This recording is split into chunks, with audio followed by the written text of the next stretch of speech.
Hey, what's up, everybody? How you all doing? Well, I got a good one for you today. So, I've been kind of experiencing some problems that I believe is fuel pump related. As you can see, we have close to 278,000 miles. This is the original fuel pump. I've already done some testing, but I decided that I would bring you along and show you what I did as far as how I came up with the idea that the pump is bad. So just to give you a little history real quick.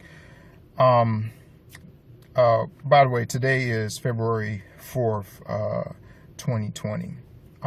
Last year in October of 2019, I experienced during rainy weather, it was like really raining real hard, and I was splashing, going through a lot of puddles on the expressway, and even though I was only doing about 50 miles an hour, water was still being splashed up from other cars around me. It was just really a downpour.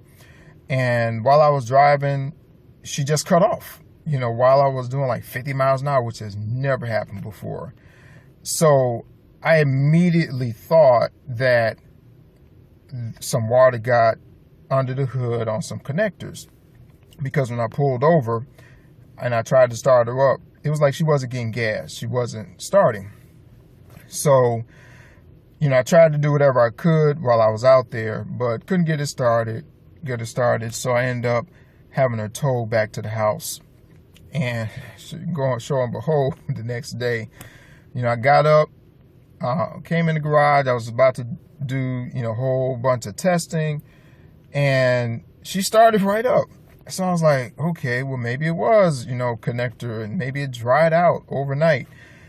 So what I did was, I went under the fuse box and unconnected all of the connectors and put some dielectric grease in each one of them, to prevent moisture from getting inside. Well, go back a couple weeks ago, and we're talking like over 3 months, haven't had an issue or anything. I was in the parking lot waiting for my wife to come out of the store. I didn't have her running, and I couldn't get her started. I was turning the key, and it was like she wasn't getting gas, and I know it wasn't a battery issue because our battery is only about 3 years old and I maintain it. So I know the charge on everything. So I've realized that the fuel pump wasn't priming. When it makes that noise for a couple seconds, it wasn't doing that. So I'm like, okay, it's something with the fuel pump. Well, I hit the gas tank and she started right up. So I'm like, okay, definitely got to be a fuel pump. Then a few days later, I was here at the house and I was about to head out, and same thing. There was no rain or anything. And I was like, okay, yeah, it's definitely got to be the fuel pump. So today what I'm going to be doing is I'm going to go through a series of different tests to show you how to diagnose a bad fuel pump. So the first thing I'm going to do is I'm going to try to start it and let you hear. So you see? So it won't even start up. Okay, also I'm going to try to let you see if you can hear the fuel pump prime. See, right about there you should actually hear. You can actually hear it up here too. Okay, so hold on for a sec. Alright, so before I get started, a few things that I'm going to need. So for safety, I have my safety glasses. I have Class A fire extinguisher. I have my multimeter here. I have some mechanics gloves, and then I have my fuel injector pressure gauge here. So now I'm going to turn the key to the on position, but not start. so that I can test the fuel pump relay and fuse. Alright, so right here, this is the fuse box. So the first thing that you want to do is you want to check the fuse and the relays for the fuel pump, just to make sure that they're not blown. So in order to access it, there's two tabs, one here, one here. Just push the tabs in, and up comes the cover. Now, on here, it labels all of the fuses and the relays. So the fuel pump relay is right here, and the fuel pump fuse is right here. So just bring you over here. Okay, so going by the diagram here, the right here, this is the fuel pump fuse. It's a 20 amp fuse, which is right here. Okay, and then the relay, which is right over here, it's this one right here. So I'm gonna go ahead and what I did was I already switched these, so I'm gonna just switch them. Okay, so I'm gonna switch this one here, and then just put that there. And in order to get the actual fuse out to check it, I'm going to be using these needle nose pliers. This actually works better. And just be very careful when you do it. Okay. So as you can see, there's no break in the metal. So I know that's good. Okay. All right. And here's the other side of it.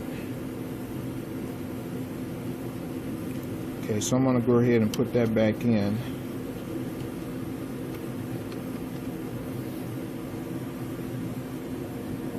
And I'm going to try to start her up again.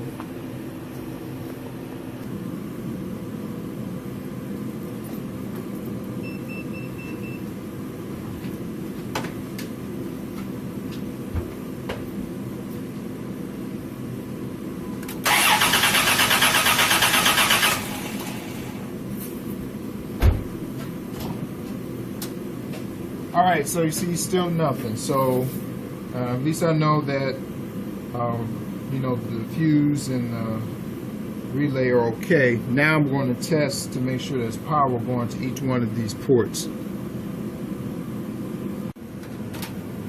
I'm going to ground my negative connector to this bolt up here, and then I'm going to test the fuse port first.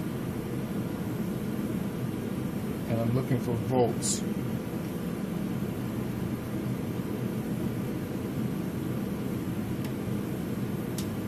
So it's showing 12.13 volts. Now I'm going to go to the relay port and check those there.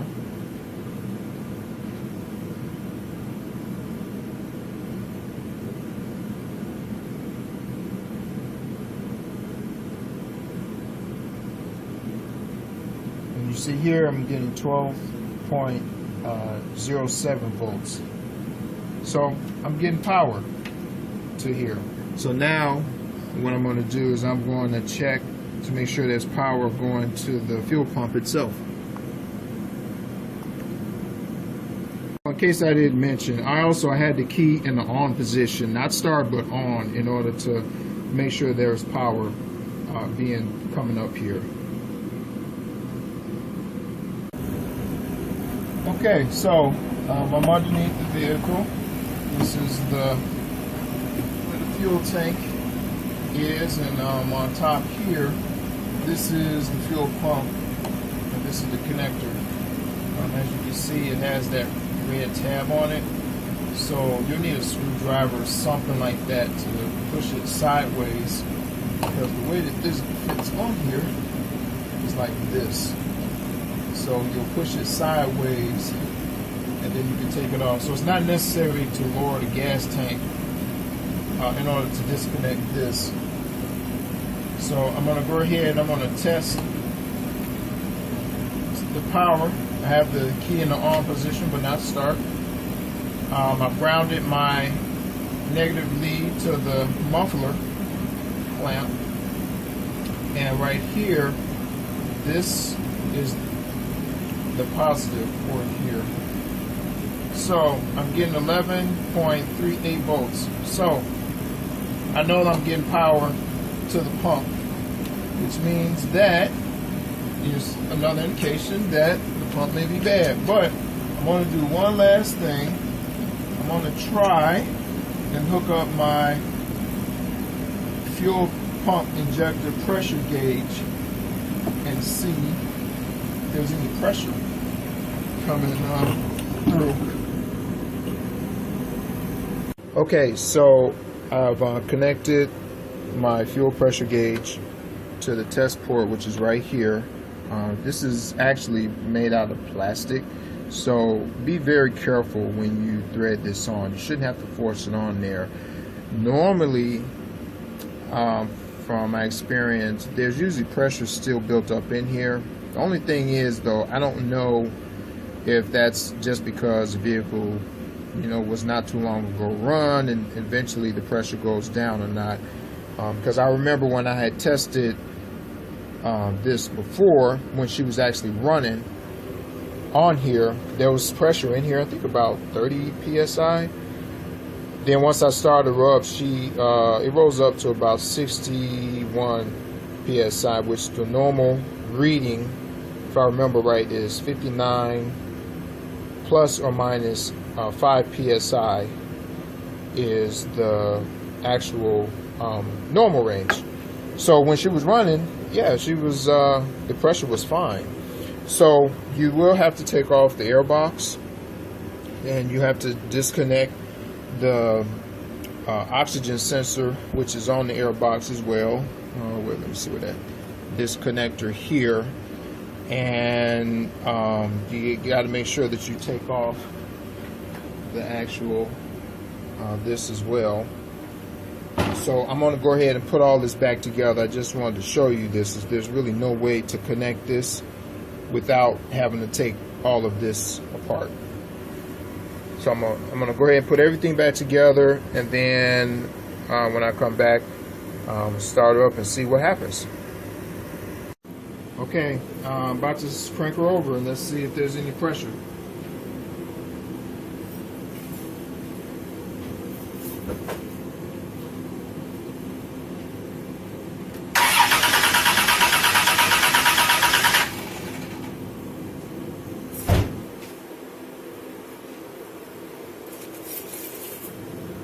Okay, well, the needle didn't even move. So, with all of these different tests, this is how I confirm that the fuel pump is bad. Before I get started, I'm going to go ahead and disconnect the negative battery cable. Alright, so first I'm going to go ahead and disconnect the wire that gives the pump power here.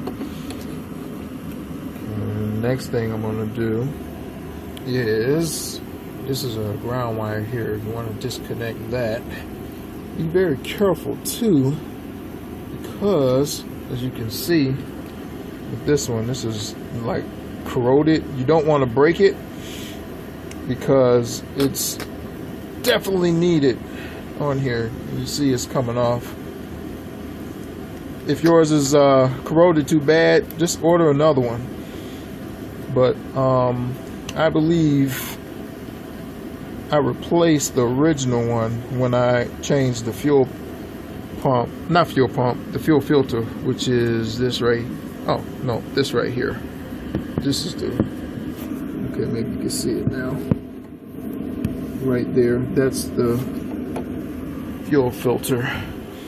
When you replace the fuel filter, you actually do have to drop the tank down some, just loosen the bolts to get to it.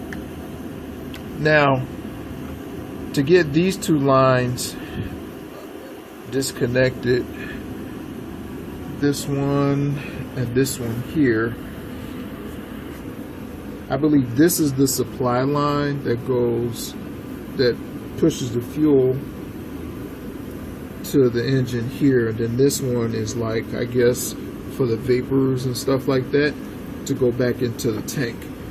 But as you can see here, there's a tab like this on both sides. So what you do is you pinch them in, which I'm going to use some needle nose pliers, pinch them in, and then you pull down on it.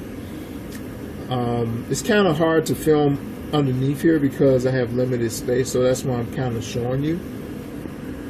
And then let me show you one other thing. And then right here, you got to make sure that you untighten the hose clamp here. This is the fuel tube hose, because when you drop the tank down, you don't want this still, hanging on there. Okay, so let me disconnect all of this and I'll be right back. Okay, so now I got the fuel filter and the line unhooked. Now I'm going to take out, I believe it's 4 of these 15mm bolts for the straps. So you got this one here. Oh no, it's 5. Then there's another one right there. And you slide back this way. Then there's another one right here. And when I'm going to be using to lower the tank, I'm going to be using this Harbor Freight Pittsburgh 800-pound transmission jack. I didn't have to do any modifications for it. And the reason why I chose this is because it has a short handle, and I can actually maneuver the handle almost 360 degrees and be able to pump it out. And then the casters are all swivel, all 4 of them are swivel, so it'll be real easy to slide it from underneath, from underneath here. And then the other thing is there's adjustments for the pad here where it can tilt like side to side and forward and back, like that. Okay, so I'm going to go ahead and I'm going to get my jack in position.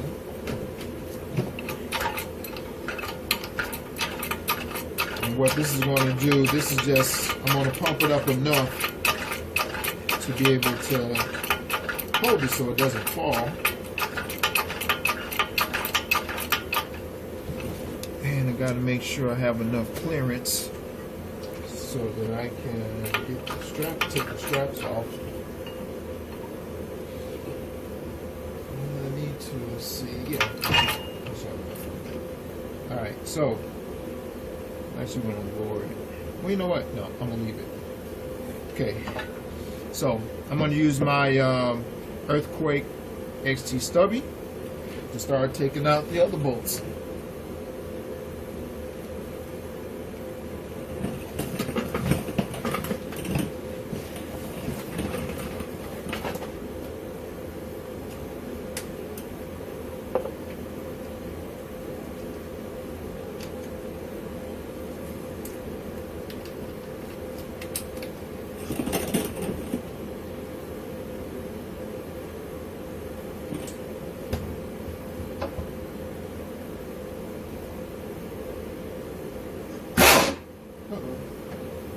Okay, just realized the bolt over here, back here, is smaller than, feels like it's smaller than these other ones here. Yeah, it's smaller. So I got to get another smaller socket. Be right back.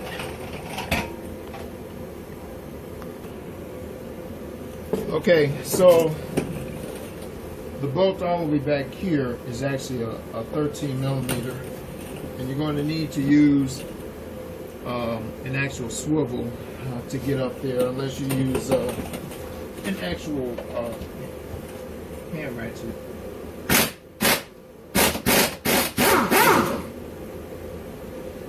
Okay,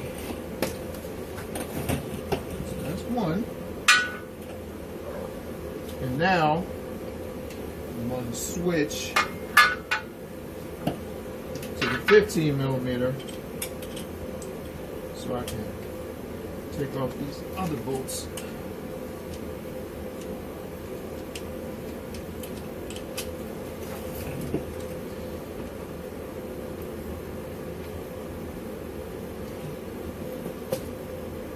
Actually, this is the wrong one. This is 14.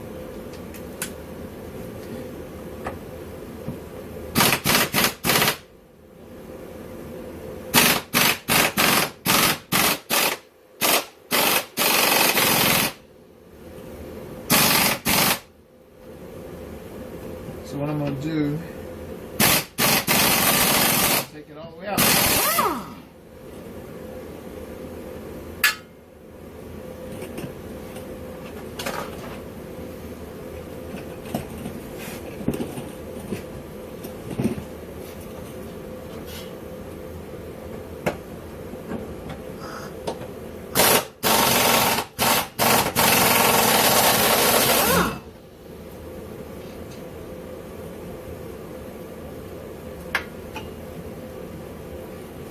Alright, so that's one bracket.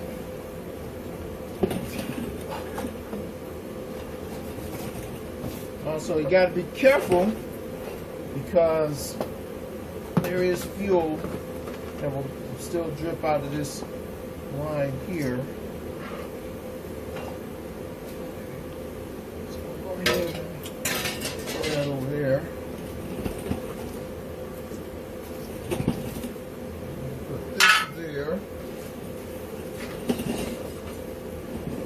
Come up here.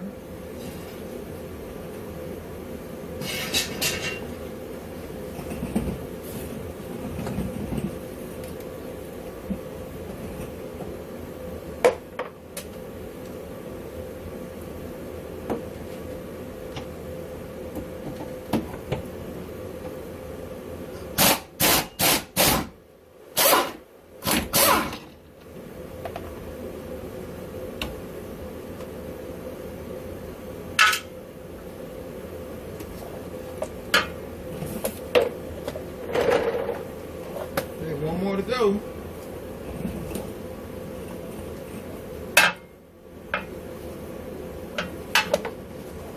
And as you see, the transmission jack is doing great with holding this up.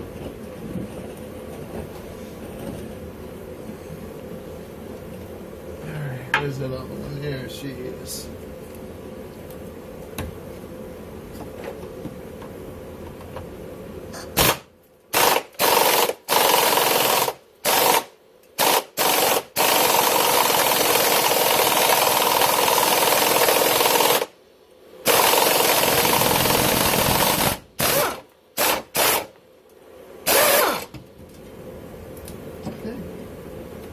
Now, you may be wondering, why is it taking long to get these bolts out? Well, I don't have my air compressor on. I think she only had about 140 psi up in there. She's probably down to about 110 now. Okay.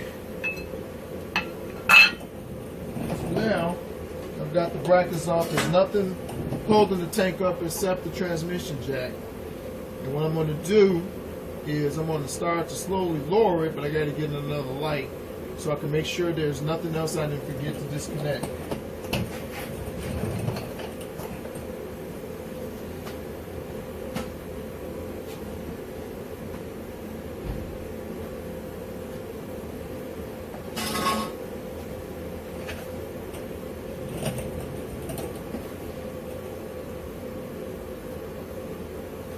Okay.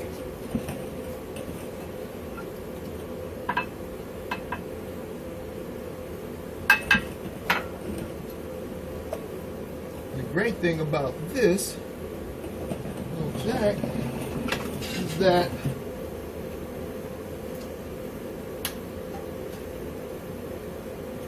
I can literally, there's just a valve here that I can use to lower it. So you see, just turn it. And also I think it's about maybe 5 gallons still left up in here. Something like that. Alright. So the one thing I was having a hard time with is getting the filler hose off. So I'm not going to bore you with that. I'll come back when I'm done. Alright. Well, after about an hour, finally got this bad boy out. Two things. Okay, so I told you earlier about that this one, which has the fuel being delivered to the engine, has to be connected. This one also needs to be connected too, as well. Real easy, you know, just squeeze the tabs in and pull the line loose. And then also this vent tube here, which I covered it up because I don't want anything getting inside of it. And the fuel tube, that was kind of hard getting off just because of, well, it probably hasn't been off in quite some time. But then also because it sits on there for almost like 2 inches. So I had to keep raising the jack up and then down, kind of twisting it off. And then as it was lowering, I was pulling the hose up while this was going down. So yeah, so I mean, I got it out. So what I'm going to do next is I'm going to go ahead and I'm going to clean the whole outside of it, you know, with some soap and water before I open it up. And I believe these here, I believe these are handles. This one and then this here for you to actually carry it. Another note, our garage floor is on an incline, so it's a slight angle. Because of that, all the gasoline was flowing down that way. And when I lowered I had the jack centered in the middle, but because all the gasoline went that way, that side was heavier and it kind of tilted a little bit, so I had to kind of readjust it. So if you're not on a flat floor, make sure you take that into account to move the jack towards the way where all the gasoline is flowing to.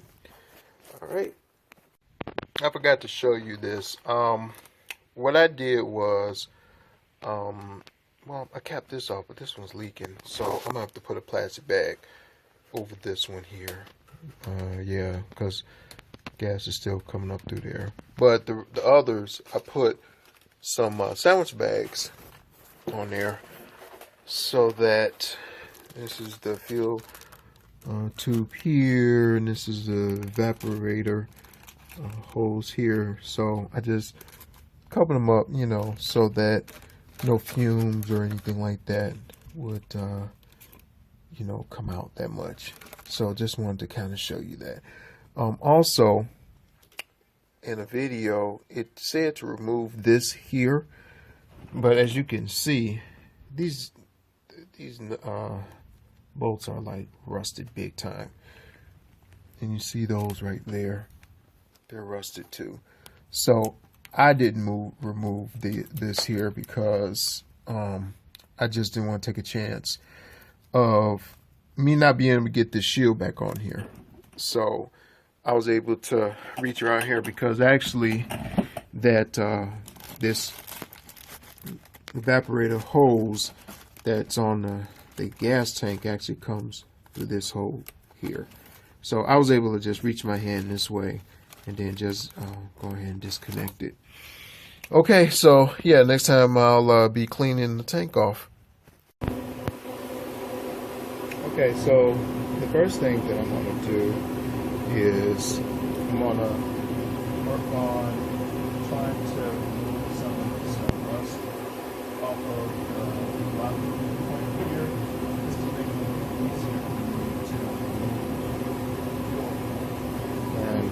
going to be using my 2-inch surface prep tool from Eastwood, and I'm using just a stripper disc. So this disc here, it shouldn't cause any kind of sparks, because you want to be very careful, not to use, anything that's going to produce any kind of sparks around here. And once I'm done doing that, then I'm going to go ahead and just, clean all the way around it and clean it up before I remove the fuel filter and then the fuel pump.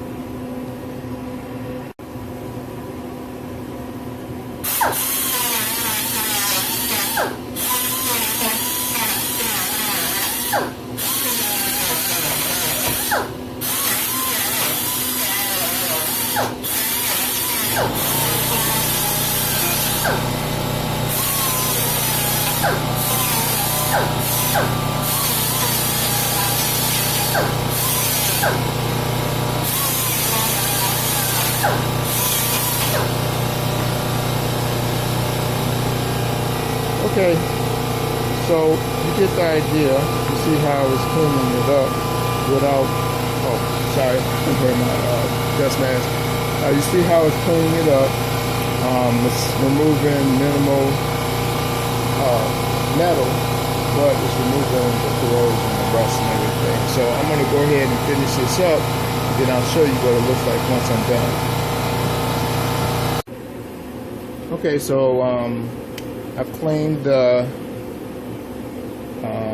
removal clamp as best as I could. Now I'm going to use a combination of water bottle here. I've actually got this is water and soap. I'm just going to spray the whole tank down, and then I have a bucket of water right over here with some Dawn soap and a brush. And I'm going to go ahead and I'm going to just clean the whole tank off. I'm going to remove the fuel filter when I'm ready to unclamp the actual fuel pump to take it out, because it's going to have fuel in it. So I have a bucket that I'm going to use to put the fuel filter in, as well as the fuel pump itself. Also, make sure safety. I have my fire extinguisher right here, and let's see. Oh yeah, and also I'm using a Harbor Freight wood dolly to hold this on, so I can kind of move it around, because while she's been sitting out, I've had it sitting underneath our van, until I was ready to work on her again. So yeah, I have to do this method with the water bottles because it's winter time here in Chicago and the outside temperature is like 9 degrees, and my hose is all put up, so this is the only way that I can go, and I have hot water that, all this came from in the house.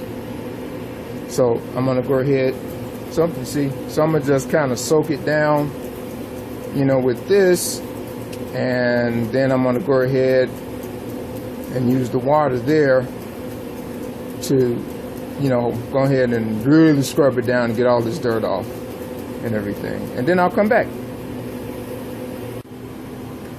Okay, so I'm all done cleaning off the tank, and it wasn't hard, dirt came right off.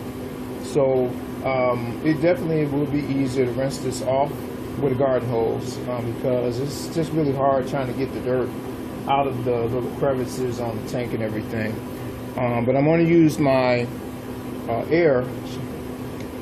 compressed air to kind of blow off excess water and dirt, especially around where the where the fuel pump is. And just a little trick, something to kind of help is to make it a little easier to dry it. I'm not really concerned about it, but also I don't want any of the water to freeze up on the tank necessarily, because it is cold here in the garage. Okay, so here's the fuel pump, and this came from rockauto.com. And here's the part number right here. And if you notice right on here, it says that it's been durability tested for up to 150,000 miles. Not bad. Okay, comes with 2 gaskets here. I'm not opening them yet until I'm ready to install it. And then here's the pump assembly here. This is the complete set right here.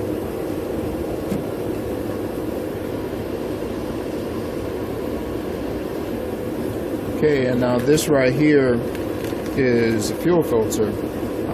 My manual says to change this about every 60,000 miles. It's not necessary to do that. I would say about every 100,000, or just when you have a problem. I mean, it's not expensive. I think it was about $35 for this. And like I said, it's not that hard to do. You can do it probably within about maybe 30 minutes to an hour. And here's the part number. This one came from AutoZone here.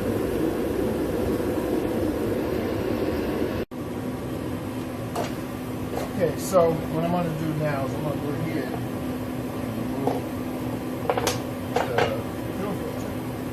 And real easy to do. I'm going to use my those pliers.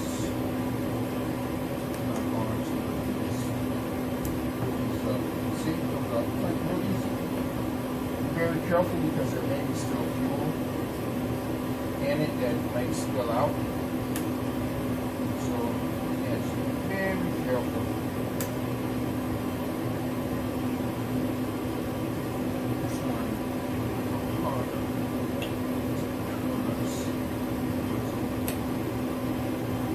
What you want to do, you want to save these clips because you have to reuse them.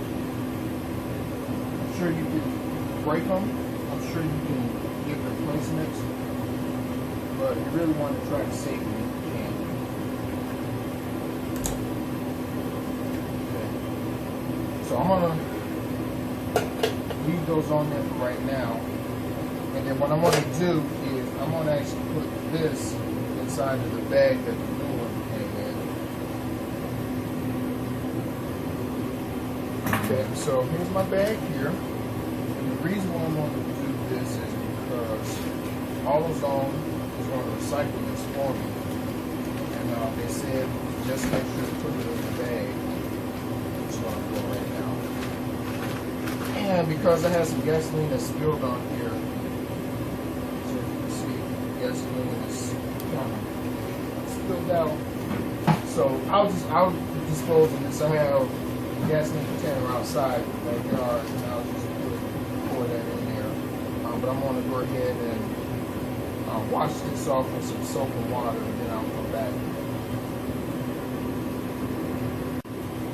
Okay, so the trick to removing these clamps here, I've got to be very careful, is you want to take something like this, and you want to pry this part out, one side at a time in order to remove it. So I'll show you here. So this green one,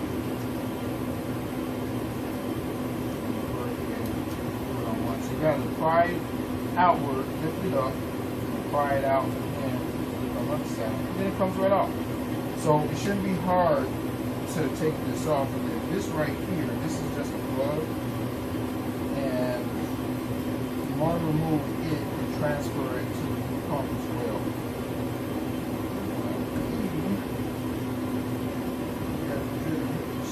About the tails. Okay, it comes up. And again, same thing. You want to move the clip here. So that you can transfer it to the fuel pump.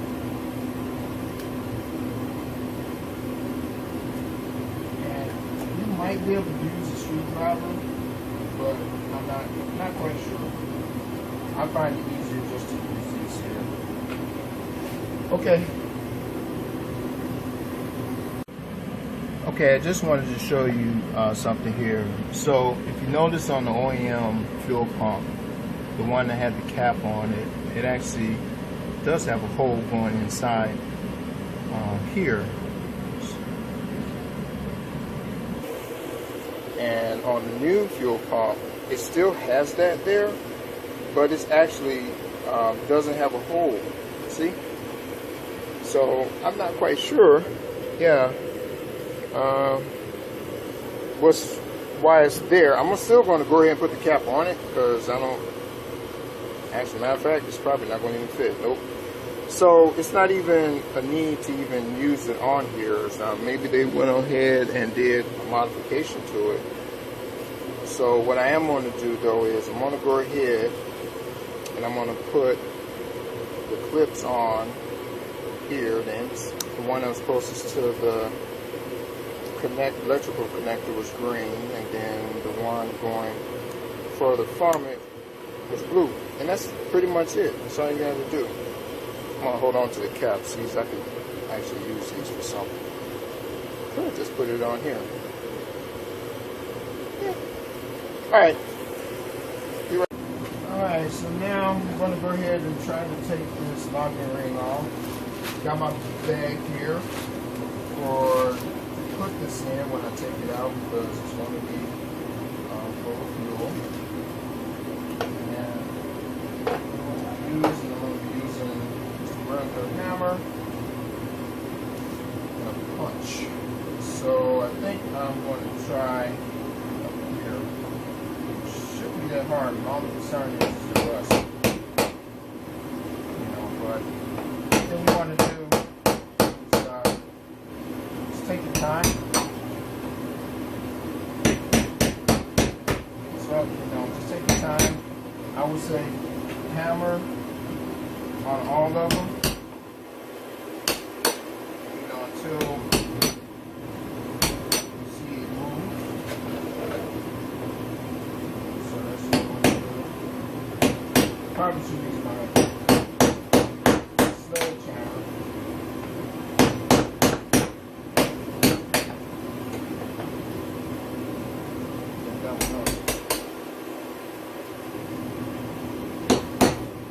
Okay, so I'm going to go ahead and I'm going to work on this to get this off, and then I'll come back once I'm done.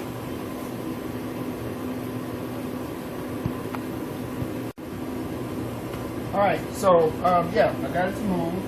I've been working on it for about 10 minutes now. I'm using my big sledgehammer. Had to put on a glove because the hammer slipped and hit my pointer finger. That kind of hurt it. It wasn't full force. Also, another note, I had to put the plugs on here because as I'm hitting this, the fastener, the gas was kind of shooting out while I was doing that. So as you can see, I'm almost done. Another thing, don't hit it right here. Hit it on this notch on the inside. The reason why is because when I was doing that, this was bending down. So apparently this is some kind of, I guess, soft metal. So you don't want to do that because you don't want to break any of those. And so what I'm doing is I'm hitting here, I'm hitting here, and I'm hitting here all the way around.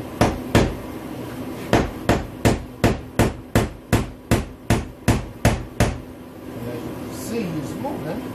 And I almost got it.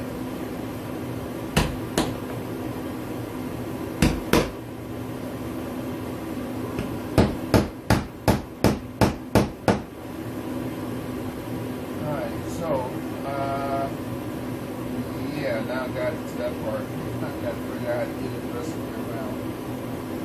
Okay, so you get the idea. So I just wanted to come back and kind of show you that. So let me go and finish up, and I'll be back once I get it done. Okay, so what I ended up doing, I ended up switching to my screwdriver to do the rest. And it's actually not too bad. So I'm going to go ahead and watch me as I do this. So you can see how it's moving. Then what I'm going to do is I'm going to definitely stay on the inside here. I wanted to do this, but I kind of saw this part moving. So definitely try to stay on the inside. There we go. So I'm going to take my glove glove off because I don't want that to get soaked. Gas. See, just right off. So you see. So probably what I'm going to do is I'm going to go ahead. I'm going to use my surface prep tool to try to get all of this off as much as I can before I install this back on here, and try to clean this up a little bit too as well. Put that there, and the pump looked like it's just going to kind of just slide right out. So what you want to do, you want to kind of wipe around here because I'm not cleaning the inside of the tank. It's recommended that you do that because it's in the winter time, I have gas in the tank, and it's just too difficult, and it's not like I can wait till the summertime for this thing to change it. And basically, this is it. See?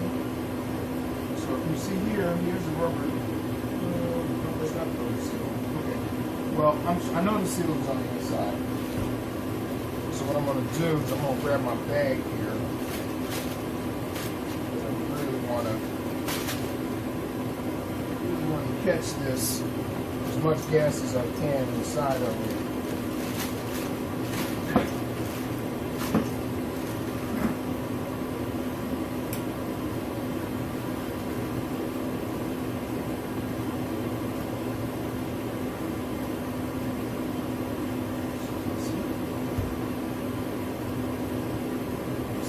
All that gas is in there.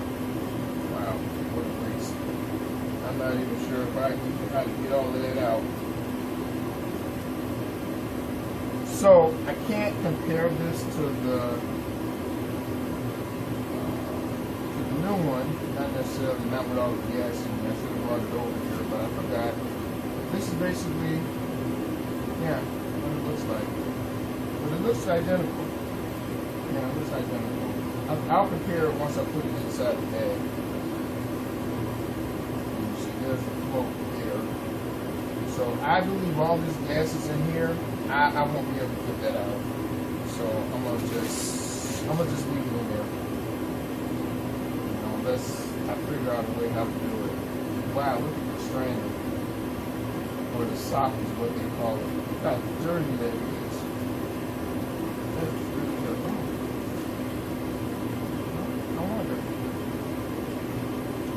Something. I was just wondering, maybe I could pour this gas in the tank. Put that in there. I don't think I can. I'll try it. If I can. No, it's spilling. Okay. Yeah. So it's actually coming out here.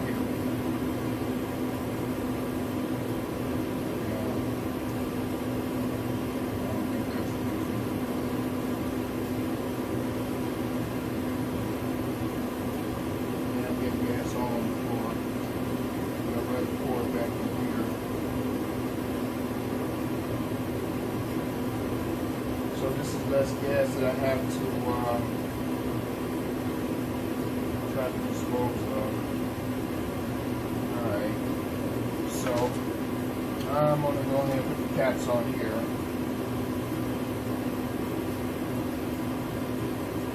going to go ahead and put this inside the bag here. And I took out pretty much all the gas out. Okay. Yeah. Be right back. Alright, so here's the pump here. And here's the old one. So pretty much for the most part, it looks the same. The only thing is this top part, this does look bigger. this one looks so much wider.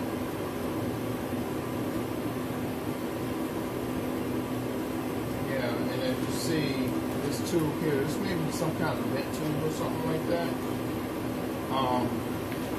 But everything else looks identical. Okay, well, I'm gonna find out. Yeah, pretty much the same. So the old one had just one gasket right here on the little seal. And I was given two. This one, so I'm not quite sure which one it is that I'm going to use. I think I'm going to use this one.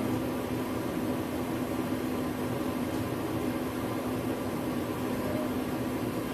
The reason why is because this one has a lip on it right here.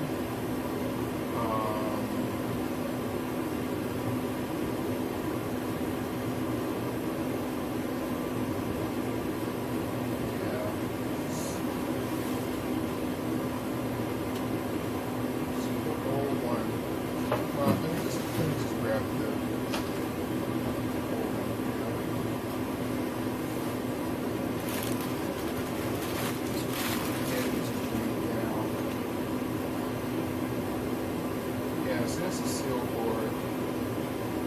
This one has a, yeah. So honestly, I'm not really sure what seal should I use. Try this one and see if this one fits in here. This one doesn't fit. Fits.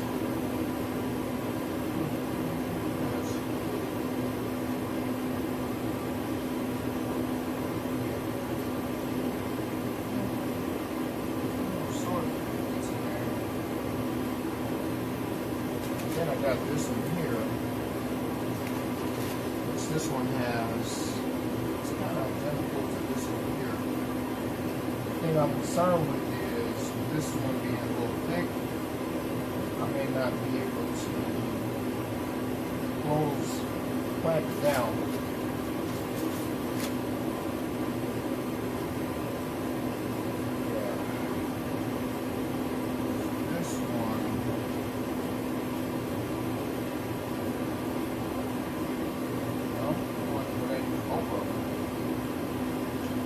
Looks like, see, it goes on the outside like this.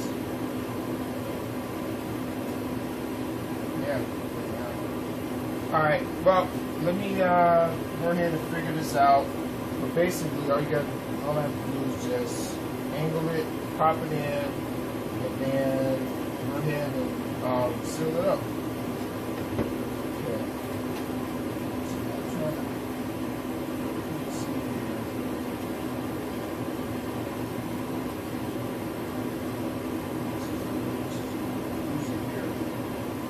See, this one I think is just way too big.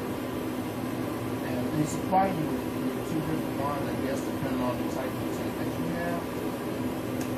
You know? So it's like,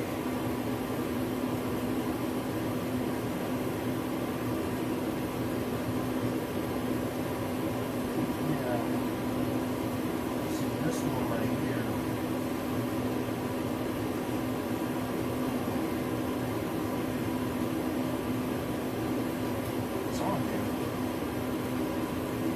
I'm not sure if this is one. This actually is on here.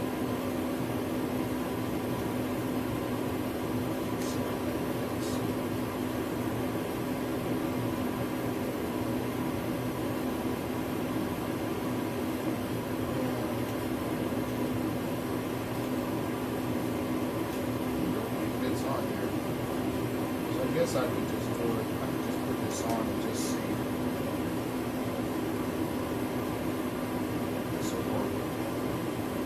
I honestly don't. I think this one may be too big. I really do. I think this one might be too big. But who knows? So let me try it and see.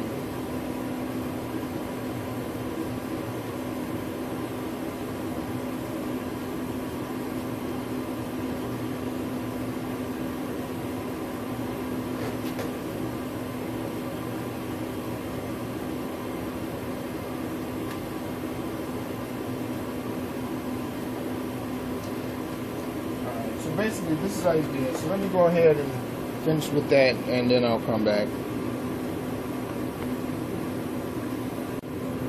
Alright, so I got it in. I ended up using the smaller gasket because that actually fit better.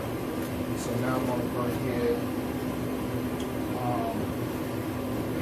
Even though I said I was going to try to clean this isn't like sitting here tight like I wanted to. So I'm going to just go ahead and just try to reinstall it and just kind of see what happens. So in order to do it, it's basically the reverse. You got to make sure that you have all the tabs lined up before you start, especially making sure this side over here is where it should be. Then just do it in reverse. So let's see. Oh, looks like it's got indentations on here.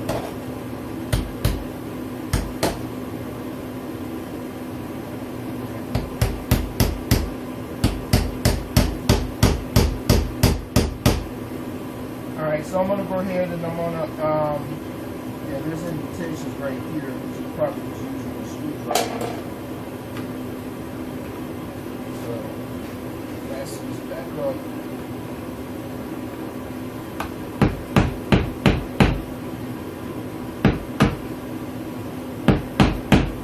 Alright, so I'm going to go ahead and take care of this, and I'll be back.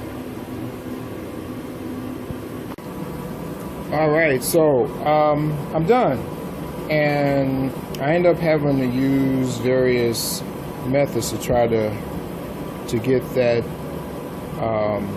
bracket back on there. And what I found to work the best was once I used my screwdriver on these little notches here to get to the point where it's underneath the little clamp there, I end up using an extension with a little socket on the end. And what I did was I kind of put it on the corner here and I hit it, tapped that a few times, and just within a minute I was able to go ahead and lock it. Also, remember those clamps that I told you to save, the blue and the green one? You actually don't need those because the new fuel filter, it actually has the clamps on the inside. So you can, I would say, save them just in case if you broke them while installing it. At least this way you have a backup. But you don't need them. You could just leave them off of there. And that was very easy. All you had to do was clamp them on there, and then just use a 10mm bolt here to secure it there. Make sure you use some anti-seize on that. So yeah.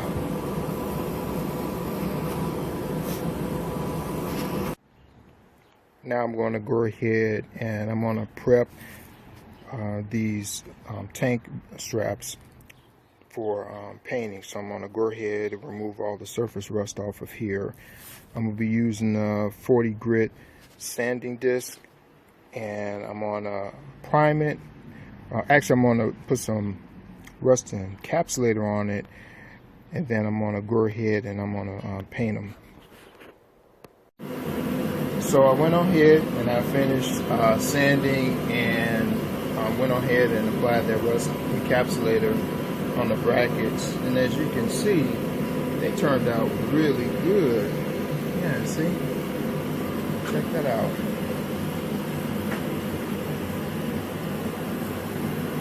Yeah, it turned out real good. Now all I wanted to do was just knock the rust off. I'm not concerned about the pits and all of that kind of stuff. Here's the back side of it, and I'll show you what I used for this as well. And as you can see right here, you can actually see the actual number stamped on there. So yeah, it turned out really good. Hold on for a second. So this is an Eastwood product, and it's rust encapsulated platinum, I'm sorry.